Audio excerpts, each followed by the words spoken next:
Smith joins us now. Henry, it's a really worrying time for so many people.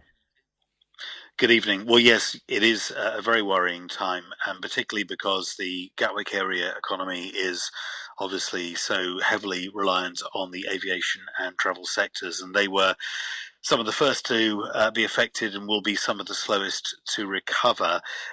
It is a great concern that when furlough comes to an end at the end of next month, that there may be, we talk about a second wave of the virus, but there may be a second wave of unemployment as a result of that, because essentially those industries will have had 3 winter seasons. What are people telling you? Well, in your inbox and on your Twitter feed. Well, people are very concerned, obviously.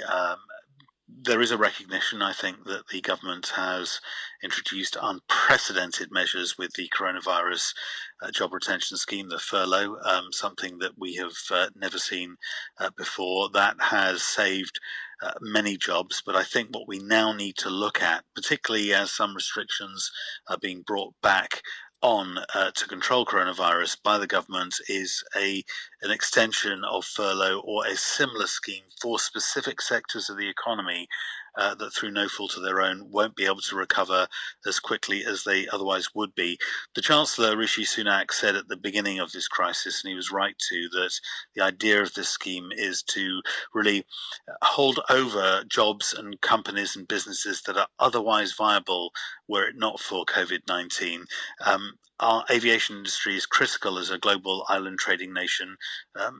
As a UK perspective, not just a local issue for the Gatwick area, and therefore I think some specific support to save employment in this sector, in this part of the country, is really what's needed. But he has said previously, as we heard from our reporter only 15 minutes ago, that a sector by sector solution is just way too complicated. None of this is easy. All of this is complex. As I said before, we are facing unprecedented times, immense challenges. If you look at the government response to COVID-19, much of the economy has been brought over the lockdown period.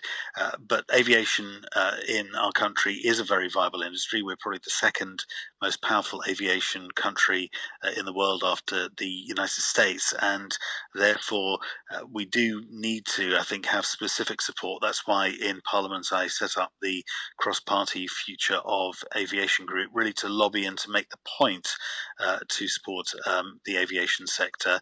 There are other things as well that could be introduced, for example, testing for travellers, not only for confidence in people getting on aircraft again and making journeys, but also for public health confidence as well. Some other countries are testing, and that seems to be working well. I think we should be doing that as well. And other measures, such as, for example, waiving air passenger duty for at least another year to give the industry the ability to have the resources to see us through this very dark period. So there are all sorts of things that can be done. I pay tribute to the government for, as I say, the unprecedented package of measures that have been introduced, but I do think we need to be a little bit more nuanced to save otherwise viable industries. Now, we know that he's speaking tomorrow, the Chancellor, that is. Understood that one of the options that they might be looking at is a salary top-up scheme where employers reduce workers' hours and the government tops up the salary. Would that work? That, I think, could be part of a package of measures.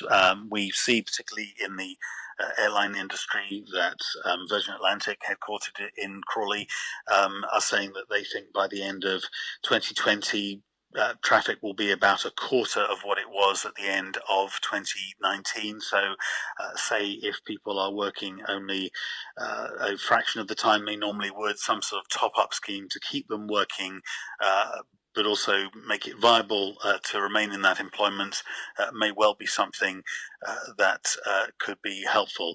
Obviously, I'm not party to what the Chancellor will say in the House of Commons tomorrow.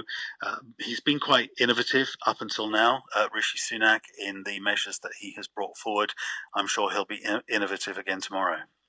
Well, we'll wait and see. Henry, thanks for your time this evening. And that's Henry Smith, the MP for Crawley.